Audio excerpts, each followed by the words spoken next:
So here we are in Kalorama, which is known as Embassy Row. We're actually looking at the back of Chris Wallace's of Fox News Sunday's house, where there's a giant dumpster, as if there's some renovation going on. Anyway, this is an area where even a 3-story row house would cost you $1.5 million. I think the things that we're looking at would all be 3, 4, and up. I doubt any of them approach 7 or 10, although at the height of the real estate market they might have. This tape began starting at David Brock's of Media Matters for America's house, and my intention was to walk straight over. Now here, in the space between these two houses, which is getting weird light, so you can't see it. Oh, there's National Cathedral ahead. Unfortunately, not really visible because of how weird the light is here. My plan at any rate was to walk from David Brock's house to Anthony Podesta, the lobbyist who funds the Center for American Progress. But that took longer than 10 minutes. We looked at Chris Wallace's house on the way. But we didn't really detour to do it exactly. It just takes that long to walk here. At any rate, we're now on Kalorama Road, probably. Kalorama is, of course, Greek for beautiful view. Kalos is the Greek word for fine, classical Greek, and aura is, as in oracular, has to do with your eyes. There's landscaping going on already, so we're going to have to walk by a leaf blower. You can see a lot of the houses here have little turrets, and there's some Tudor features. They're made to look like pseudo-castles. This is Kalorama Circle. It actually is a round circle that has houses all the way around it. And the economist Erwin Stelzer owns a home. I think he's sort of a conservative economist on this block somewhere. I'm not going to point it out, and in fact, I don't think I'm even going to show it to you, because I think it's on the other side of the circle, away from where we need to be to see the Podesta manse. As you can see, all of this is right on the edge of Rock Creek Park, so some people have publicly subsidized views of woods. And this is the Embassy Road neighborhood.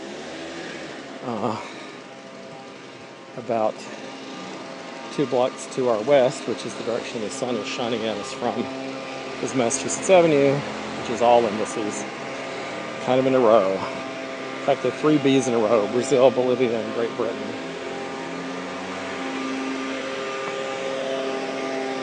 You can see the houses have slate roofs and complicated masonry and carving and relief, all of which was probably expensive to build when they built it, but would be now extremely expensive to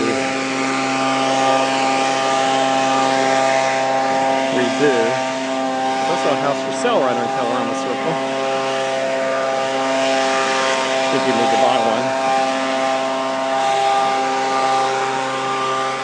There's Rock Creek Park and Rock Creek Expressway down in the distance. Anthony Podesta is on this street. It's called Belmont Road. I suppose Belmont also means beautiful something, beautiful mount. French instead of Greek. There is a late afternoon sun and some kind of high, thin clouds, and it's making a very fuzzy kind of light.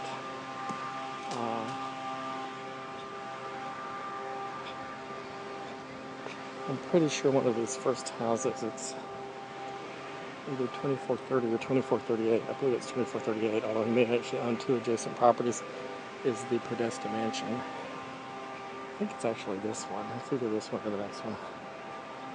I think I've actually tried to look at it before. Oh, it's not this one. This is 2434. So it's this one with the weird Tesla-looking device. I don't know if you can see that. It has an aluminium mushroom in the front yard, which is kind of funny. I don't know what that is. It's like a cupola, but it's made out of metal. Oh. A lot of traffic. Taxi behind me. Yeah, this is the Podesta house. The Podestas have their own fire plug, which is kind of hilarious. Down at the end of the Podesta block is the Islamic Center. In fact, you can almost see its steeple through the trees there. The Islamic Center is a mosque that is on Embassy Row. It's been there forever. Apparently there was a big fight with DC when they first built it because there has to be a wall for prayer that faces Mecca. But DC also requires that this is a Podesta house. We're just filming it from all angles. It's kind of behind these giant magnolias. The other Podesta brother also has a house. Here it looks like we have another house for sale. So if you want to live 2 doors down from Anthony Podesta, probably for $2.5 to $3.5 million, you can. This house has a lot of parking. A whole lot. Anyway, we got to the Podestas quick enough that we may end up actually filming the Islamic Center. Maybe that will bring DHS out. I filmed a couple of bridges lately and no DHS person came and got me and asked me what I was doing, but maybe filming the Islamic Center will jerk someone's chain the wrong way.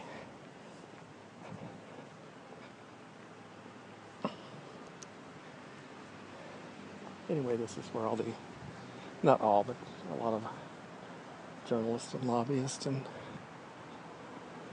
people who are probably making a lot of money off the government.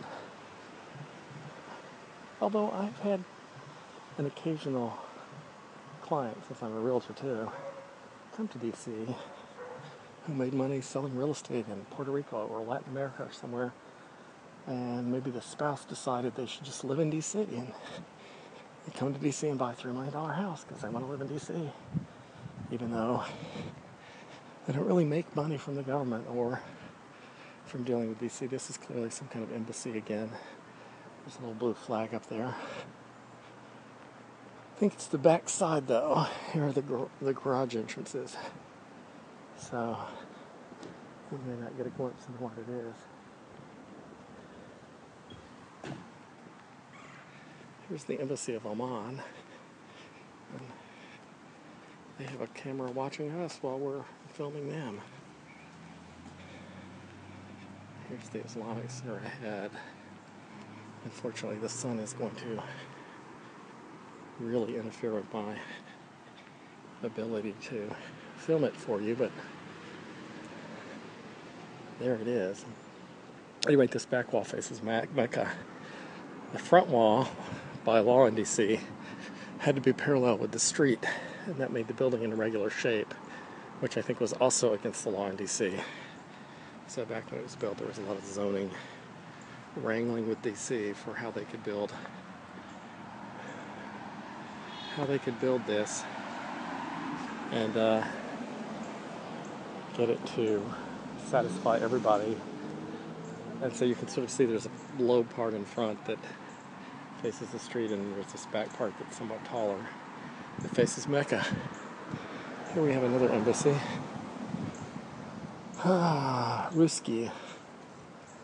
Something Russian. But I'm not sure. Oh yeah, the naval attaché of Russia. Anyway, here's the mosque again in the sunlight. We're not going to take any more pictures of it. So the DC government seems to have allowed the Muslims to build their building not being a perfect square or rectangle, so that one side faces Mecca, even though that means it's not orthogonal or parallel or perpendicular to the other walls, as was required by law at the time. Apparently, that's a religious liberty that can be preserved, unlike the religious